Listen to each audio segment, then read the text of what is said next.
भारत का चंद्रयान 3 कल चांद पर लैंड होगा शाम को करीब 5 बजे के आसपास।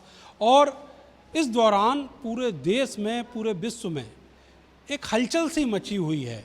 कोशिश ये है कि किसी तरह इस पूरी घटना के सब लोग साक्षी बन सकें, साथ ही ये जान सकें कि चंद्रयान 3 जो लैंड होगा चंद्रमा पर, तो उसके बाद आखिर हासिल क्या होने वाला है, उसकी अचीवमेंट्स क्या रहेंगी।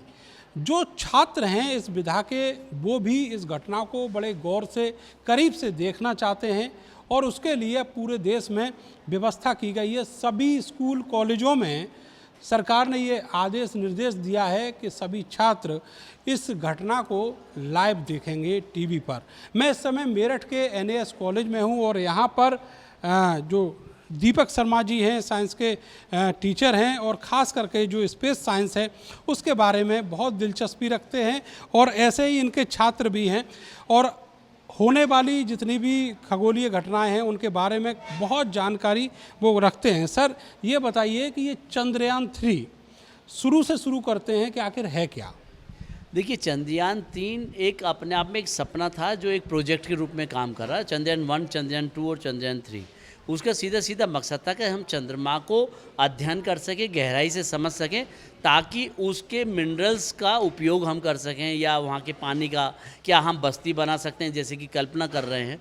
कुल मिलाकर एक तरीके से पृथ्वी से बाहर जाकर दूसरी जगह पर हम एक नई बस्ती और आयोजन कर सकते हैं, उसके ऊपर महत्वपूर्ण जानकारी इकट्ठी करना। सर, कल सॉफ्ट लैंडिंग की बात कही जा रही है। ये बेसिकली सॉफ्ट लैंडिंग क्या है और आखिर है क्यों, इसकी ज़रूरत आखिर क्यों पड़ी?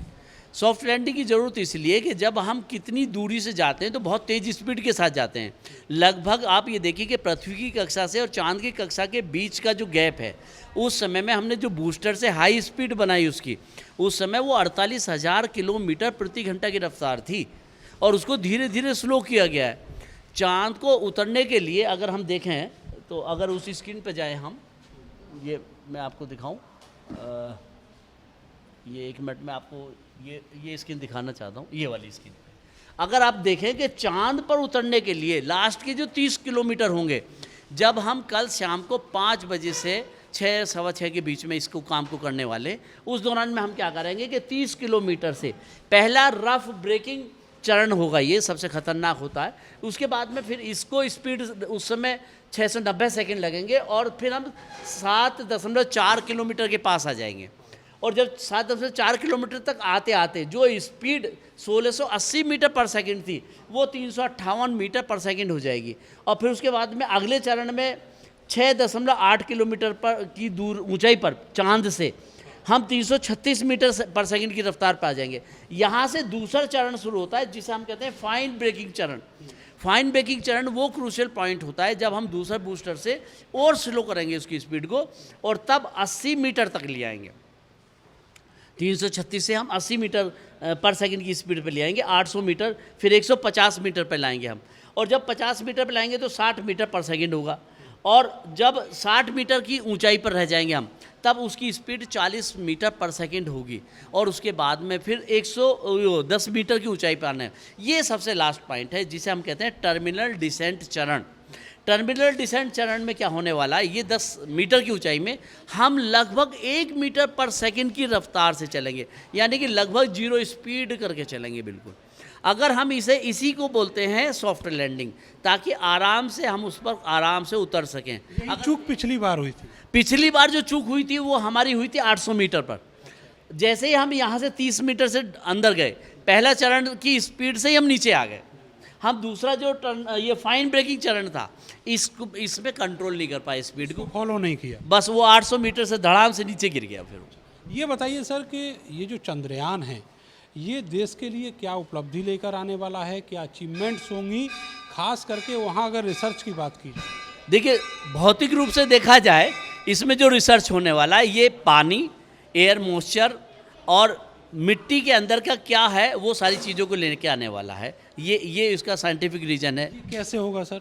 ये उसके लिए अंदर एक लैब है, रोबोट है और रोबोट ऑलरेडी पहले जैसे ही उतरेगा वहाँ के मॉइस्चर और टेम्परेचर को नापेगा, वो तुरंत हमको रीड कराएगा और सारा डाटा कंटिन्यू में देता रहेगा स्पीड से, यानी कि 2-3 मिनट के गैप में वो डाटा हमें आता रहेगा।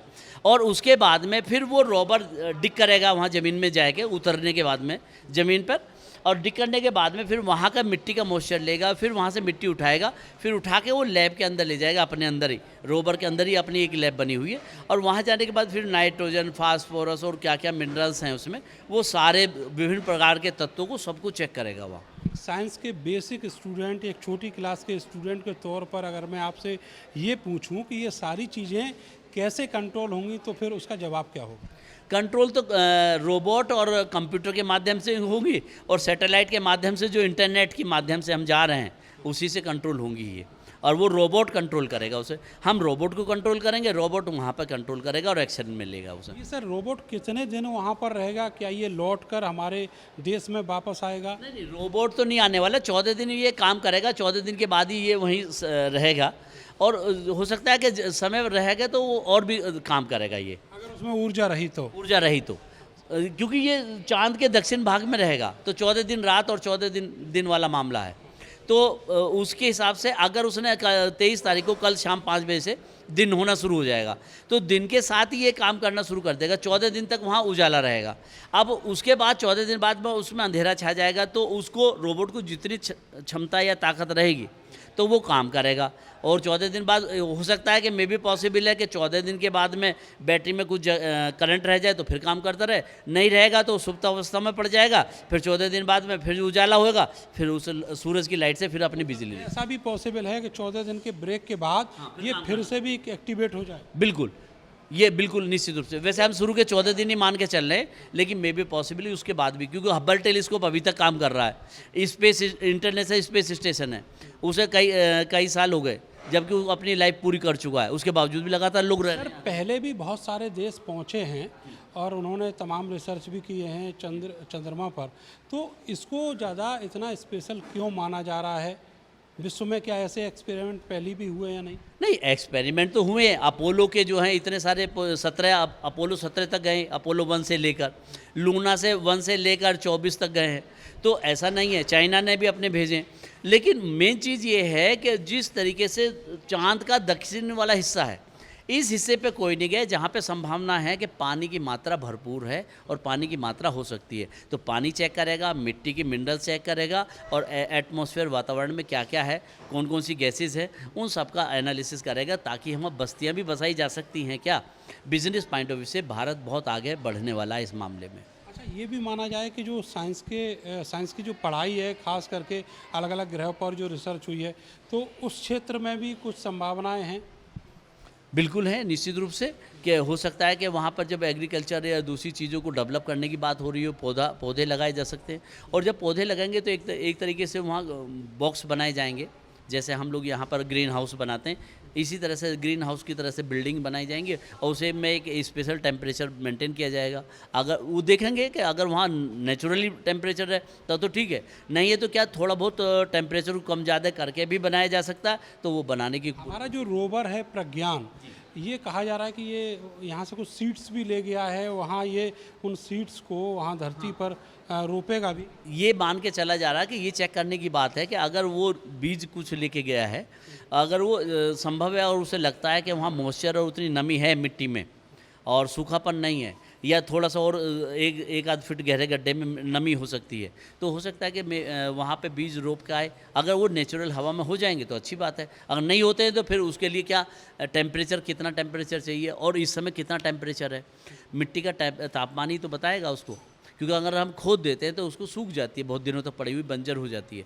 तो इसके अंदर जो है नाइट्रोजन, फास्फोरस आदि जैसी बहुत सारी मिनरल्स हैं, इनको किस तरह से मैनेज किया जाएगा, ये सब भी देखने की तैयारी हो रही है। सर, आप लंबे समय से ये जो खगोल विज्ञान है, स्पेस साइंस है, इसको रीड करते रहे हैं, इसमें आपकी बहुत सारी रिसर्च भी है और आप एक विज्ञान के शिक्षक भी हैं। इस नाते आप क्या मान रहे हैं कि ये देश के लिए कितनी बड़ी अचीवमेंट है, और ख़ास करके विज्ञान के लिए?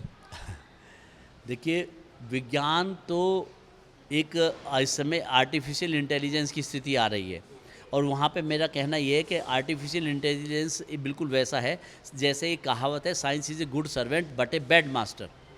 विज्ञान एक अच्छा सेवक हो सकता है, लेकिन अगर उसे हम अपने सर पे बैठाएंगे और उसके अंडर में हम काम करेंगे तो संभव नहीं है कि विज्ञान हमें फ़ायदा दे देश के लिए और दुनिया के लिए। लेकिन इसके साथ साथ विज्ञान के अंदर हम पहले से भी अच्छे थे, पुराने हमारे ऋषि मुनि काल में भी अच्छे थे, वर्तमान में भी अच्छे हैं। एक कमजोरी है हमारे देश की जो हमें मेंटेन करने की ज़रूरत है, और वो है डॉक्यूमेंटेशन। हमें डॉक्यूमेंटेशन के मामले में बड़े कमज़ोर हैं, और यही कारण है कि कणाद ऋषि ने परमाणु संरचना के बारे में बात करी और परमाणु के बारे में बात करी, और उसका श्रेय पूरा न्यूटन को मिला। पृथ्वी इस्पात ने करी तो गति के नियम का न्यूटन को मिला। तो ये सारी चीज़ें जो हैं डाल्टन को मिला।